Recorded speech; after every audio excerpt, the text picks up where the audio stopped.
자, 이번 시간에 논의 드릴 주제는 부동산 실명법 중에서 일반적인 케이스 무효인 명의신탁에 관한 주제를 설명을 드리겠습니다.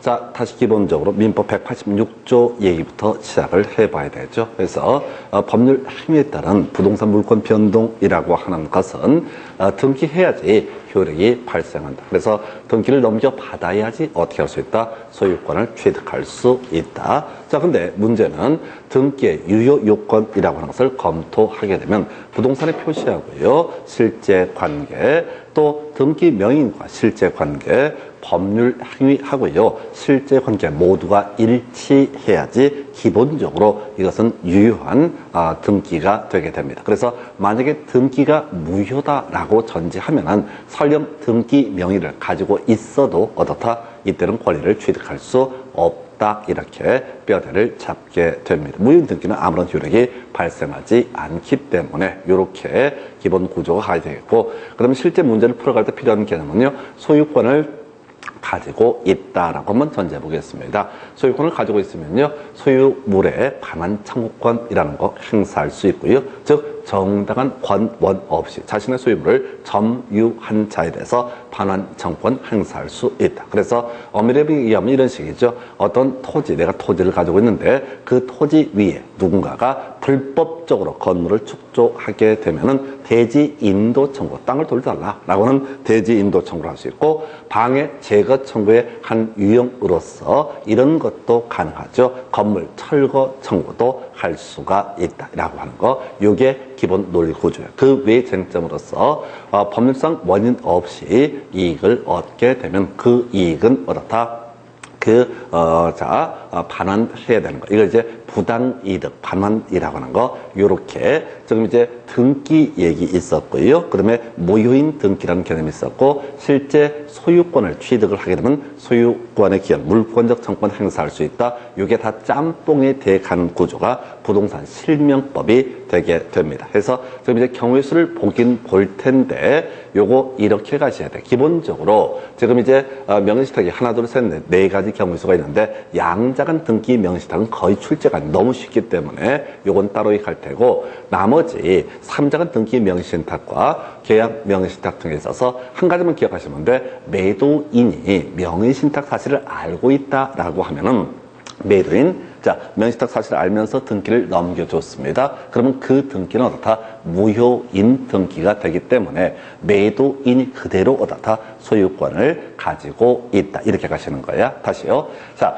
매수인 입장에서는 등기 넘겨받아야지 어떻다? 소유권을 취득할 수 있다. 근데 매수인이 등기를 넘겨받았다라고 할지라도, 등기를 넘겨받았다 할지라도 그 등기가 무효가 돼버리게 되면 등기 명령은 무관하게 여전히 어떻다? 매도인에게 소유권이 있다라고 하는 거. 해서 결국은 딱 한 가지야. 양자간 등기 명의신탁을 제외하고 매도인이 나오게 되는데, 매도인이 알면은 그 등기라고 하는 것은 어떻다? 무효가 되게 될 것이고, 매도인이 그 내막을 모르고 등기를 넘겼으면 매도인을 보호해 줘야 되기 때문에 바로 그때는 등기 권리가 넘어가게 된다 해서 일단은 양자간 등기 명의신탁 보고 버릴 겁니다. 듣고 그냥 날리는 거예요. 자, 아버지가 있습니다. 아버지가 있습니다. 아버지 명의로 등기가 되어 있는 상태예요. 근데 아버지가 사업을 하다 보니까 이런저런 이유가 있어가지고 어떻게 하자? 아들 명의로 등기를 바꾸는 케이스입니다. 아버지는 아들한테 증여라든가 매매라든가 실제 법률 행위가 없는 상태예요. 근데 등기 명의만 바꾸는 거. 이걸 우리가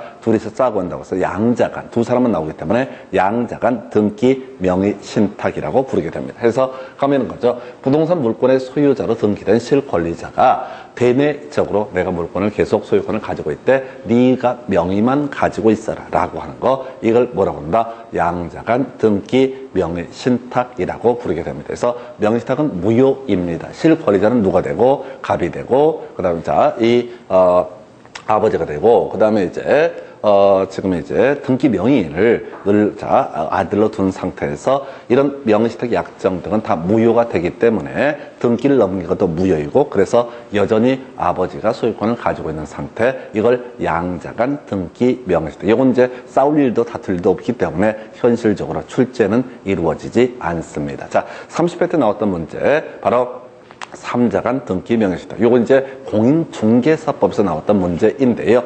자, 이제 삼자간이라고 하는 것은 세 명이 화면에 등장을 한다라는 의미가 됩니다. 그래서 법률 행위 과정에서 세 명이 등장합니다. 그래서 여기 보게 되면 명의신탁자가 갑이 되게 될 것이고 명의수탁자가 을이 되게 됩니다. 미리 이제 둘이 짜는 거야. 야, 내가 물건을 살 텐데 등기 명의만 너 을 명의로 남겨주기로 하자라고 이렇게 서로 짜고서 그 다음에 매도인을 지금 제가 A라고 되어 있어요. 그래서 이 A가 갑이 A에게 대금을 지급을 하게 됩니다. 그럼 이제 둘이서 매매 계약을 체결한 사안이에요. 그러면 당연히 A라고 하는 매도인은 누구한테 갑에게 소유권 이전 등기를 넘겨줘야 되는데 갑이 부탁을 하게 됩니다. 나한테 등기를 넘기지 말고 명의수탁자 을에게 등기를 좀 넘겨줬으면 좋겠다. 그럼 이제 법을 모르는 매도인 입장에서는 별 상관없죠. 상관없으니까 누구한테 등기를 넘기는 건 중요한 게 아니기 때문에 자, 을한테 소유권 이전 등기를 넘겨주게 됩니다. 그럼 이제 이때 문제가 되는 게 매도인이 명의신탁이라는 사실, 명의신탁이 약정이 있다는 사실을 알고 있는 상태에서 등기를 넘겨줬다. 제가 아까 매도인이 알게 되면 어떻다? 그 등기는 무효인 등기. 현재 을 명의, 수탁자 명의로 등기가 넘어갔다라고 할지라도 여전히 소유자는 누가 된다? 바로 매도인이 소유자가 되게 되는 법률관계. 이것을 가리켜서 뭐라고 한다? 삼자간 등기 명의신탁이라고 얘기를 합니다. 요건 이제 어떻게 이제 매도인이 알고 모르고 이걸 어떻게 발견되냐? 그건 그 다음 문제고, 만약에 사실관계를 확인해 보니까 이렇게 돼 있다면 소유자는 누가 된다? 매도인이 소유자. 다시 갑시다. 매도인이 등기를 넘겨줬는데 바로 명의신탁 사실을 알았다라고 하면 이때는 매도인이 넘긴 등기는 무효인 등기이기 때문에 여전히 소유권은 누구한테? 매도인에게 남아있다. 이렇게 해석을 합니다. 그래서 한번 가볼까요? 명의신탁자가 매도인과 매매계약을 체결하면서 등기 명의는 명의신탁 약정을 맺은 자, 수탁자 이름으로 하는 형태를 삼자간 등기 명의신탁. 그래서 자, 세상에 이 X 부동산이라는 매매계약을 체결하는 과정에서 신탁자도 나오고 수탁자도 나오고 그 다음에 누구도 매도인도 세 명 다 나오는 관계를 이름하여 뭐라고 한다? 바로 삼자간 등기 명의신탁. 그래서 삼자간 등기 명의신탁에서 소유권은 누구한테? 매도인 A에게 그대로 남아있게 됩니다. 다만 이 명의신탁 약정의 무효, 등기의 무효는 제3자에게 대항할 수 없다. 제3자는 무조건 보호를 받게 됩니다. 자, 그래서 일단 명의수탁자 명의로 이루어진 을 명의로 이루어진 명의신탁 등기는 무효이기 때문에 소유자는 매도인이 되게 된다. 자, 한편 그럼 매도인은 지금 이제 소유권을 가지고 있는 상태죠. 근데 돈 받은 게 있었죠. 돈 받은 게 있으면 어떻게 해야 돼요? 당연히 등기를 누구한테? 실제 매수인인 갑에게 넘겨줄 의무가 있다. 근데 현재 등기가 누구한테 넘어가 있어요? 을에게 넘어가 있는 상태입니다. 근데 그 등기는 뭐가 된다? 무효인 등기가 되게 됩니다. 그러면 앞에서 공부하실 때 무효인 등기는 어떻다? 말소 등기라는 방식을 통해서 정리를 합니다. 그래서 매도인 입장에서는 을 명의로 이루어진 등기에 대해서 말소 등기를 청구하고, 그래서 자신에게 등기 명의가 찾아오게 되면 누구한테? 갑에게, 신탁자에게 소유권 이전 등기를 해줄 의무가 있는 관계, 이걸 삼자간 등기 명의신탁이라고 부르게 됩니다. 그래서 매도인은 명의수탁자에게 등기 말소를 청구할 수 있고, 명의수탁자 명의의 등기는 무효이기 때문에 말소를 청구할 수 있고, 종국적으로 누구한테? 바로 갑에게 소유권 이전 등기를 해줄 의무를 지게 된다. 이걸 달리 표현하면 갑이라고 하는 명의신탁자는 매도인에 대해서 소유권 이전 등기를 청구할 수 있다. 이것도 옳은 표현이 되게 됩니다. 자, 대금을 지급했던 사람은 누구니까? 바로 갑이, 신탁자가 대금을 지급했고 결국은 소유권은 아직도 누구한테 남아있으니까? 바로 매도인에게 남아있으니까 매도인한테 소유권 이전기를 청구할 수 있다. 이렇게 가게 돼요. 그런데 지금 이제 문제가 되는 것 중에 하나가, 그래서 명의신탁자는 매도인에게 소유권 이전기 청구할 수 있다. 자, 그래서 이제 명수탁자 얘기를 해볼까요? 명수탁자 이름으로 현재 등기가 되어 있습니다. 그러나 이 소유물은, 이 물건의 소유권은 누구? 매도인에게 있는 상태입니다. 그런데 명의수탁자가 자신의 명의로 등기가 된 사항을 이용을 해서 제3자에게 매각을 하게 되면 제3자는 무조건 어떻게 한다? 소유권을 취득을 하게 된다라고 이렇게 정리합니다. 한 번만 다시 가볼게요. 자, 기본적으로 우리 부동산 실명법에서는 명의 신탁 약정은 무효이고 명의 신탁 약정에 따라 이루어진 등기도 어떻다 무효다라고 이렇게 선언을 하게 됩니다. 다만 명의 신탁 약정의 무효, 등기의 무효는 제3자에게는 어떻다 그 권리를 그것을 주장할 수 없다. 즉 대항할 수 없다라는 표현을 쓰고 있습니다. 그래서 한 번만 더 가볼게요. 자, 3자간 등기 명의 신탁. 자, 먼저 매수인 갑이라는 사람이 대금을 지급하는 갑이 등장하게 됩니다. 근데 이 사람은 매도인 만나러 오기 전에 을이라는 명의 수탁자하고 내고를 했습니다. 등기 명의는 네 이름으로 두고 소유권은 누구한테 내가 갖기로 하자라고 약정을 하게 됩니다. 이 약정은 무효가 되는데 어찌됐든 매도인 입장에서는 돈만 받으면 되니까 수탁자에게 등기를 넘겨주게 됩니다. 그러나 수탁자는 등기를 받을 권한도 없고 하다 보니까 이 수탁자 명의로 이루어진 등기는 무효이고 무효이면 여전히 소유권은 누구한테 바로 매도인에게 남아있는 상태. 매도인은 받은 돈이 있으니까 누구한테 매매가 의 계약이 합치가 됐으니 매매값과 매매 계약이 성립이 됐기 때문에 갑에게 소유권 이전기를 넘겨줄 의무가 있는 법률관계, 이걸 우리가 뭐라고 한다? 3자간 등기 명의신탁. 다만 증명신탁자가 제3자에게 팔아버리면 제3자는 소유권을 취득을 하게 됩니다. 이게 이제 첫 번째 이슈예요. 그래서 일단 모든 얘기 앞으로 이제 두 개를 더 분석을 하게 될 텐데 한 가지만 기억하시면 돼. 매도인이 명의신탁 약정을 알면서 등기를 넘겨주게 되면 그 등기는 무효이기 때문에 여전히 소유권은 누구한테 남아있다? 매도인에게 남아있다라고 하는 거, 요것만 정확하게 잡아내면 됩니다. 다만 만약에 매도인이 몰랐다 그러면 이제 등기 명의인이 소유자가 될 것이다. 왜? 매도인을 보호해 줘야 되기 때문에. 해서 이게 3자간 등기 명의신탁. 두 번째, 세 번째 경우가요, 바로 계약 명의 신탁이라고 해서 매도인이 악인 경우에 대해서 전제를 가지고 설명을 드리겠습니다. 자, 계약이라는 게 뭐죠? 두 명이 등장하는 거예요. 계약은 청약자와 승낙자라는 두 사람이 등장을 하게 되는 겁니다. 다시요. 계약은 세 명이 오는 게 아니죠. 기본적으로 3자를 위한 계약은 있지만 기본적으로 계약은 둘이서 하는 겁니다. 그래서 스토리가 이런 식이에요. 자, 지금요. 명의 신탁자 갑이 있게 됩니다. 이 사람이 이제 전주가 되는 거예요. 그리고 명의 수탁자 을이 있게 됩니다. 그래서 얘기를 하기를 이 계약 명의 신탁이라는 것은 갑이 을한테 대금을 지급을 하게 됩니다. 대금을 지급을 하면서 야 을 네가 말이야 어디 가서 물건 하나 사라. 물건 하나 사라. 그런데 오해가 있어서는 안 되는 게 너는 이 부동산 소유권은 누구한테 귀속된다? 갑에게 귀속된다. 신탁자에게 귀속되는 거고 너는 등기 명의만 가지고 있는 거야 라고 둘이서 약정을 하게 됩니다. 예, 이렇게 약정을 한 상태에서 돈을 받아든 을이라는 사람이 누구를 만나서 매도인을 만나서 대금을 지급하고 그리고 나서 어떻게 한다? 소유권 이전 등기를 넘겨받게 되는 것. 그래서 실제 현장에서 나타나는 모습은 뭐만? A, 매도인과 명의 수탁자만 현장에 나타납니다. 필드에 직접 나타난 사람이 두 사람밖에 없어요. 이걸 우리가 계약 명의 신탁이라고 부르게 됩니다. 자, 근데 이제 경우 수를 따져봐야 되는데 첫 번째 매도인이 악인 경우라고 되어 있어요. 그럼 이제 이건 어떻게 해석을 하냐면 매도인이요. 자, 매수인이라고 해서 을이라는 사람이 돈을 들고 와서 부동산을 사겠다고 얘기를 하는데 빤히 보여. 얘 돈 없거든. 돈 따로 없거든. 분명히 자, 명의 신탁자의 사주를 받아서 얘가 매수인처럼 얘기를 하고 있다는 것을 혹시 매도인이 알고 있다라고 하게 되면 매도인 입장에는 별 상관없는 거죠. 왜? 자기는 돈만 받으면 되는 거니까. 자, 파는 게 목적이기 때문에. 자, 그래서 그냥 모른 척 하면서 어떻게 했다? 바로 명의 수탁자한테 등기를 넘겨주게 됩니다. 스톱! 여기서 끊어가야 돼.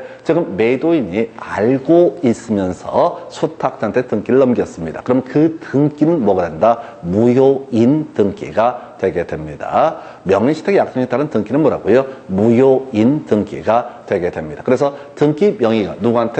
수탁자한테 넘어가 있는 상태이긴 하지만은 여전히 소유권은 누구한테 남아있다? 바로 매도인에게 남아있는 관계. 제가 아까 그랬잖아요. 매도인이 알면서 등기 넘겨주면 이때는 무효인 등기이기 때문에 등기 명령 무관하게 여전히 소유권은 누구한테? 매도인에게 남아있게 된다. 그럼 이제 법률관계를 정리를 해봐야 돼요. 현재 등기 명인 누굽니까? 을이라는 사람이 등기 명인입니다. 이 사람의 이 부동산의 소유자는 누굽니까? A라고 하는 매도인이 소유자가 되게 됩니다. 그럼 법률관계 정리해줘야 되죠. 소유자 입장에서 어떻게 해야 돼? 자, 을 명의 등기에 대해서 명의수탁자 명의의 등기에 대해서 말소 등기를 누가 주장할 수 있다? 바로 매도인이 주장할 수 있다. 내 부동산인데 등기만 누구한테 가 있는 상태야? 을한테 가 있으니까 무효인 등기니까 우리 무효인 등기는 말소 등기라는 방식을 통해서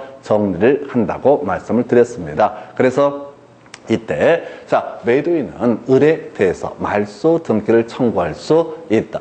근데 이 사람이 등기 명의를 찾아오는 건 별개의 문제로 매수인한테 받았던 돈이 있죠. 매수인이 매매 대금으로 지급했던 금액이 있다고요. 이건 부당이득이죠. 법률상 원인 없이 어떤 이익을 얻은 거예요. 그러면 이제 매도인의 입장에서는 명의수탁자에게 받았던 대금은 어떻다? 부당이득으로 반환을 해야 된다. 끝났어요. 이게 삼자간 등기 명의신탁에서 매도인이 내막을 알고 있는 악의인 경우입니다. 그러니까 무조건 그림을 그려보시되 이건 그림 간단히 그려줄 수 있으니까 그림을 그려보시되 매도인이 알고 있으면 매도인이 넘긴 등기라는 건 어떻다? 무효인 등기. 그래서 등기가 무효로 넘어갔을 때 아무런 법적 효력이 발생하지 않기 때문에 여전히 소유자는 누가 된다? 바로 매도인이 소유자가 된다. 매도인은 등기 찾아와야 되죠. 대신 이유 없이 돈을 받은 꼴이잖아. 법률상 원인 없이 돈을 받았으니까 매매 대금은 어떻다? 부당이득으로 반환을 해야 된다. 이렇게 가는 겁니다. 그래서 정리를 하게 되면 자 이런 식이야. 명의신탁의 약정은 무효가 되게 됩니다. 약정은 무조건 무효입니다. 시험 문제 풀 때 약정은 닥치고 무효야. 법에서 무효라고 선언하고 있으니까. 자 매도인이 악의인 경우 소유자는 여전히 어떻다? 매도인이 소유자가 되게 된다. 이게 기본 구조예요. 그럼 매도인의 입장에서는 자 명의수탁자 이름으로 이루어진 등기에 대해서 다 말소 등기를 청구를 하게 되겠죠. 그리고 나서 받았던 돈은 다 부당이득이니까 바로 명의수탁자에게 반환할 책임이 있다. 이렇게 갑니다. 그래서 매도인 명의수탁자에 대해서 소유권 이전 등기에 말소 등기를 청구할 수 있고요. 매매대금 부당이득에 해당되기 때문에 명의수탁자 을에게 반환을 해야 된다.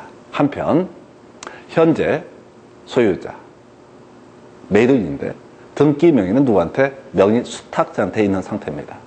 그러면 이 명의수탁자라고 하는 사람은 자신의 명의로 등기가 되어 있는 상황을 이용을 해서 제3자에게 매각하는 경우가 있게 됩니다.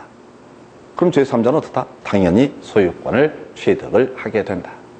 명의수탁의 약정의 무효, 등기의 무효는 제3자에게 대항하지 못한다라고 이렇게 되어 있어요.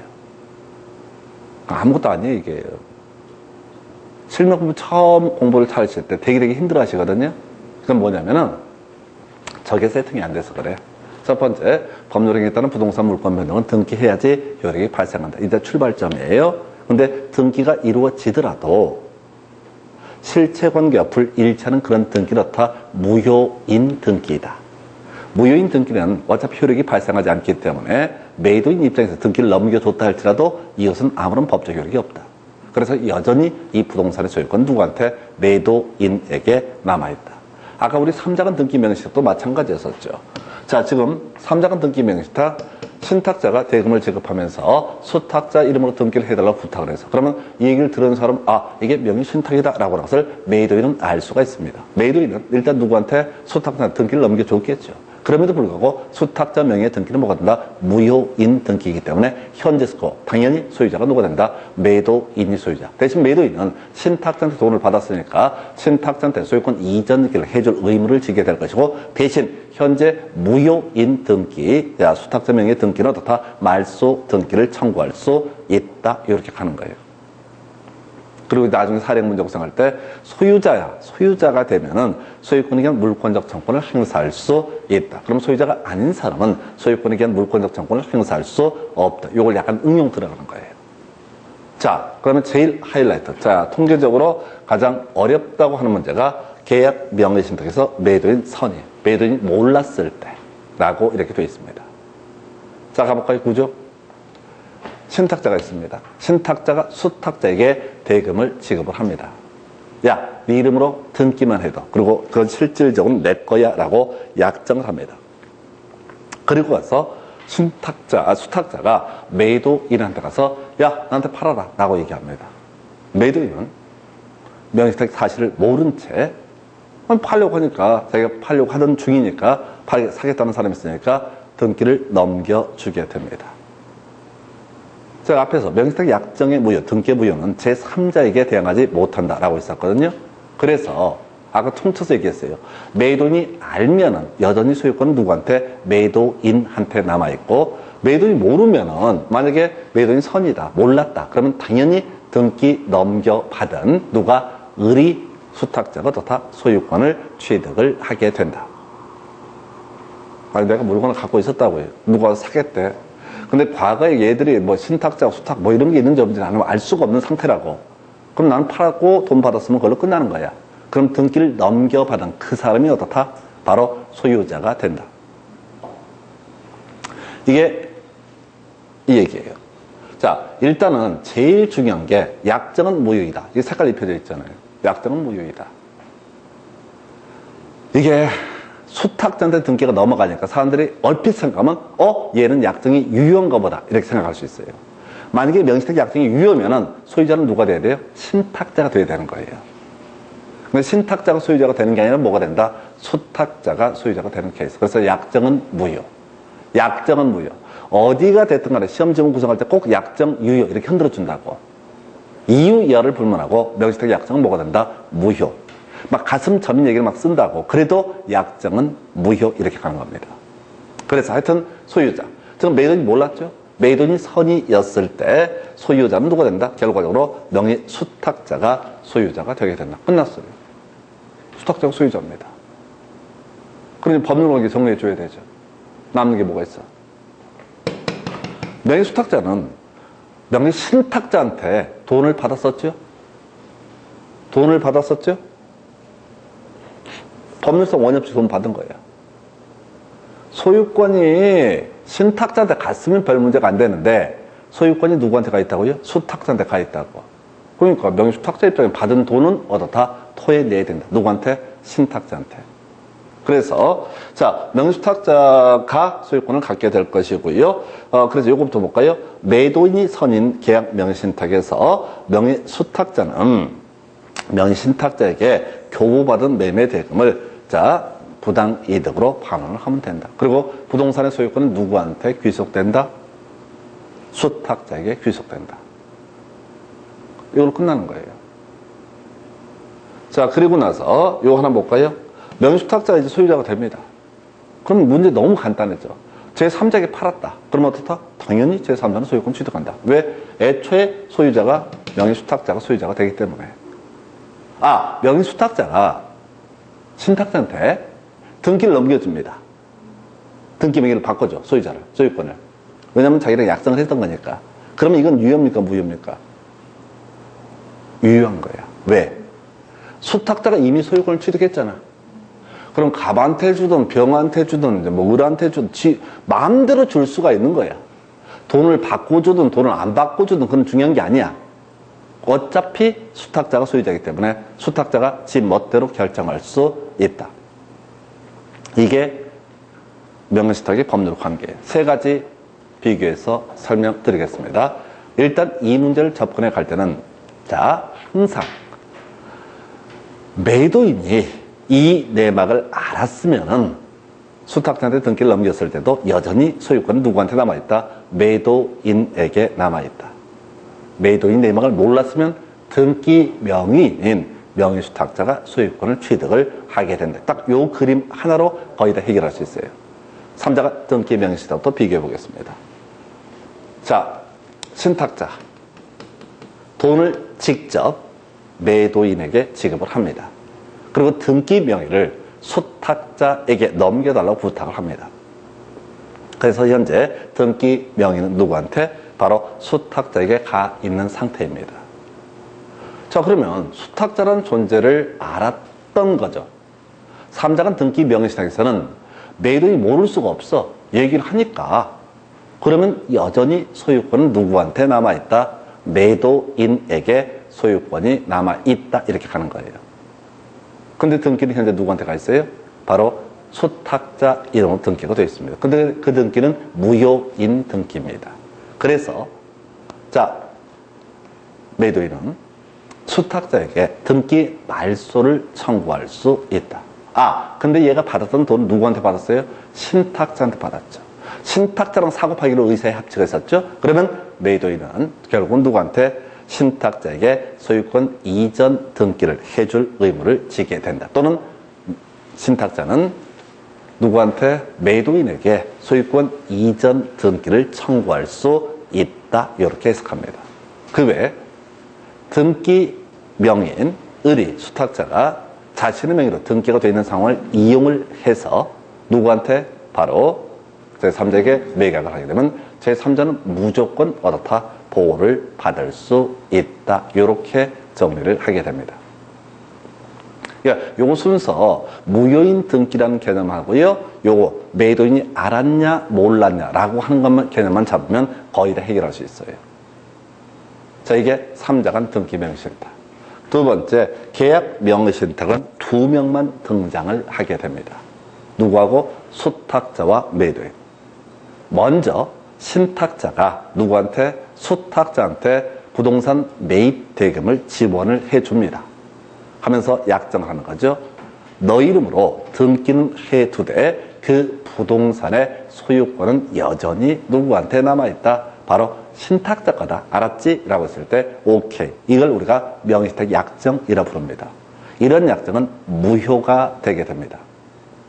그런 상태에서 자, 수탁자가 누굴 만나서? 매도인을 만나서 대금을 지급하면서 자, 나한테 팔아라 라고 얘기합니다. 근데 매도인은 사실 알고 있었습니다. 알았으면서 돈이 필요해서 부동산 파는 게 목적이니까 모른 척 하면서 등기를 넘겨주게 됩니다. 근데 매도인이 알았다는 전제가 쌓이게 되면은 이때 명의신탁 약정을 전제로 한 등기이기 때문에 수탁자 이름으로 이루어진 등기는 어떻다? 무효인 등기. 그러면 이 부동산의 소유권은 여전히 누구한테 있다? 바로 매도인에게 있습니다. 매도인은 무효인 등기에 말소 등기를 청구할 수 있다. 이렇게 가는 거예요. 대신 문제가 되는 게 뭐냐라고 했을 때 매도인은 무효인 등기에 말소 등기를 청구하는 대신에 자기가 수탁자한테 받았던 그 돈은 어떻다? 수탁자에게 부당이득으로 반환을 해야 된다. 한편 수탁자가 자, 이 현재 매도인 소유 부동산인 상황에서 제3자에게 이걸 팔아서 등기를 넘겨주게 되면 제3자는 무조건 어떻다? 소유권을 취득한다. 하나만 더. 계약 명의신탁입니다. 명의신탁자 갑과 명의수탁자 을이 명의신탁 약정을 맺었습니다. 그러면서 신탁자가 수탁자의 돈을 지급합니다. 수탁자가 가서 부동산을 매도인을 만나서 취득을 하게 됩니다. 매도인이 몰랐습니다. 그러면은 이때 소유권은 누구한테 속한다? 수탁자에게 속합니다. 왜? 명의신탁 약정의 무효 등기의 무효는 제3자의 권리를 침해할 수 없다. 이때 매도인의 권리를 보호를 해줘야 되기 때문에 수탁자가 소유권을 갖습니다. 그럼 이제 수탁자가 소유권을 갖는 건 별개의 문제로 이제 나머지 법률 관계 정리해 줘야 됩니다. 수탁자는 신탁자한테 원인 없이 돈을 받았어요. 그러면 그 부분은 어떻다? 부당이득으로 반환을 해야 된다. 대신 수탁자가 신탁자한테 부동산의 소유권을 넘겨줄 법적 의무는 없습니다. 부동산을 받은 게 아니라 뭘 받았으니까? 돈을 받았으니까 돈만 돌려주면 됩니다. 그럼 돈이 없어가지고 부당이득 반환 청구하는 사안에서 아예 부동산에 대한 소유권 이전 등기를 혹시 수탁자가 신탁자 명의로 했다라고 한다면 그건 전혀 문제가 안 된다. 이미 수탁자는 온전하게 소유권을 취득했기 때문에 신탁자한테 팔든 또는 넘겨주든 또는 제3자에게 넘겨주든 이건 어떻다? 전혀 문제가 되지 않는다. 그런데 말이죠. 이 파트에서 이제 살을 붙일 게 뭐냐면 이 매도인이 뭐가 있냐면 법원이 되는 경우가 있습니다. 매도인이 법원이 되는 경우가 있어요. 매도인이 법원이 되는 게 뭐야? 경매를 얘기합니다. 법원에서는 명의신탁 관계가 있다는 사실을 알 수가 있어요? 없어요? 모르죠. 법원 판사가 어떻게 알아? 경매법정에서 딱 보면서 저 양반은 명의신탁인데 이걸 법원이 딱 건물이 보면서 한 사람은 이 사람은 명의신탁, 이 사람은 정사 이렇게 분류하지 못한다는 거죠. 경매 물건을 수탁자가 낙찰을 받았습니다. 그러면 이건 뭐야? 계약 명의신탁에서 매도인이 선인 경우에 해당이 됩니다. 그러면 수탁자는 어떻다? 소유권을 취득을 하게 된다. 이해되시죠? 경매 얘기가 나오면 매도인 선의라는 케이스에 해당이 된다. 이 얘기예요. 경매라는 말만 나오게 되면은 뭐라고요? 매도인 선의. 근데 시험 문제 낼 때 요즘에 이렇게 양아치처럼 내요. 자, 이런 식입니다. 법원 경매에서 명의 수탁자가 있었고 수탁자가 X 부동산을 낙찰을 받습니다. 우리 법률 규정에 따른 부동산 물권 변동이라서 경매에 있어서는 매수인이 매각대금을 완납한 때 소유권을 취득한다라고 되어 있어요. 자, 근데 이 부동산이 원래 누구 소유냐면 병 소유의 부동산이었습니다. 스토리를 이렇게 가는 거야. 병 소유의 부동산이 경매 물건으로 나왔어요.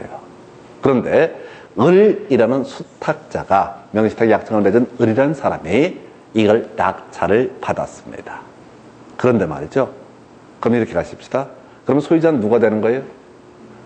법원에서는 알 수가 없기 때문에 소유자는 누가 된다? 수탁자가 되게 된다. 여기까지는 다 잘해. 그런데 꼭 문제를 구성할 때 이 부동산의 소유자 병이 갑과 을 간에 명의신탁 관계를 알고 있다라고 돼 있어요. 툭 던졌죠. 그럼 법원이 알 수 있어요? 없어요? 법원은 모르는 거죠. 법원은 모르는 거라고요.